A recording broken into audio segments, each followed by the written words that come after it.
আমার ঘরে বাঁয়ে থাকে রাখহরি, ডান দিকের পড়শি আমার আল্লা রাখা। কেউ বলতো এক বৃন্তে দুটি কুসুম, কেউ বলতো একই গাছের দুটি শাখা। রাখহরি মজুর ছিল কারখানাতে, আল্লা রাখা খিদিরপুরে জাহাজ ঘাটে। হপ্তা যা পায় মোটামুটি দিন চলে যায়, দুঃখে সুখে দুজনেরই সময় কাটে।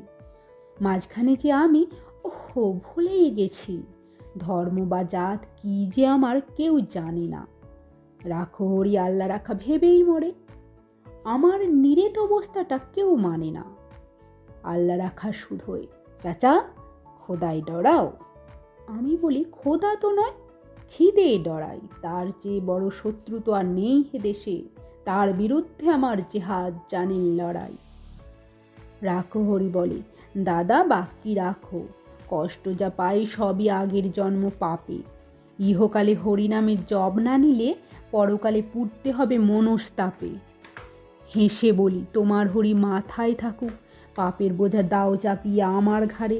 তোমার মতো ভক্তজনের বইলে বোঝা, এতেও যদি আমার কিছু পুণ্যি বাড়ে। এইভাবে দিন চলছিল বেশ।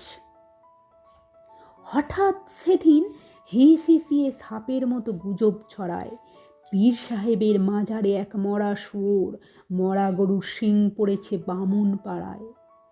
ছড়িয়ে গেল দাঙ্গা দাবা নলের মতো, আল্লা রাখা লাফিয়ে এলো সরকি হাতে। রাখহরির তেলে পাকা এক বাঁশের লাঠি ভাটার মতো ঘুরছে দু চোখ রাগের তাতে।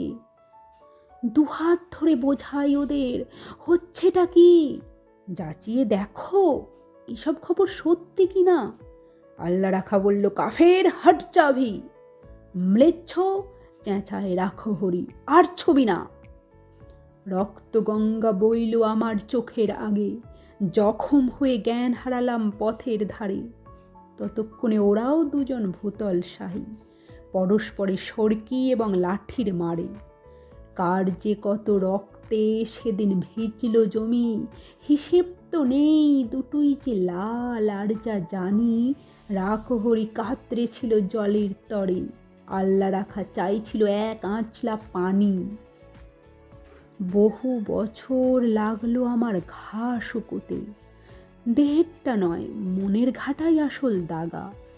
ঘরে যে যাই এই ইচ্ছেটাও আর ছিল না, ফিরবো কোথায়, ঘর তো আমার আগুন লাগা। তবু সেদিন চাইল কি মন, গেলাম ফিরে। আকাশটা নীল, অলস দুপুর, ওই সে পাড়া, উড়ছে ফড়িং, কোথাও গ্লানির চিহ্ন তো নেই, ইতস্তত ভাঙা বাড়ির দেয়াল ছাড়া। আমবাগানটা তেমনই আছে, শীতল ছায়া, গাছের নিচে কুড়িয়ে রাখা আমের ঝুড়ি, টলটলে জল, তালপুকুরের পাড় ডিঙিয়ে কাদের দুটি দস্যি ছেলে ওড়ায় ঘুড়ি। হঠাৎ যেন বাজের মতো চমক দিয়ে এক নিমেষে উদাও হলো মনের ধোঁকা।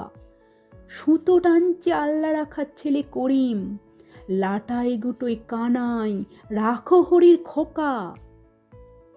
আমার ঘরে বাঁয়ে থাকে রাখহরি, ডান দিকের পড়শি আমার আল্লা রাখা। কেউ বলতো এক বৃন্তে দুটি কুসুম, কেউ বলতো একই গাছের দুটি শাখা।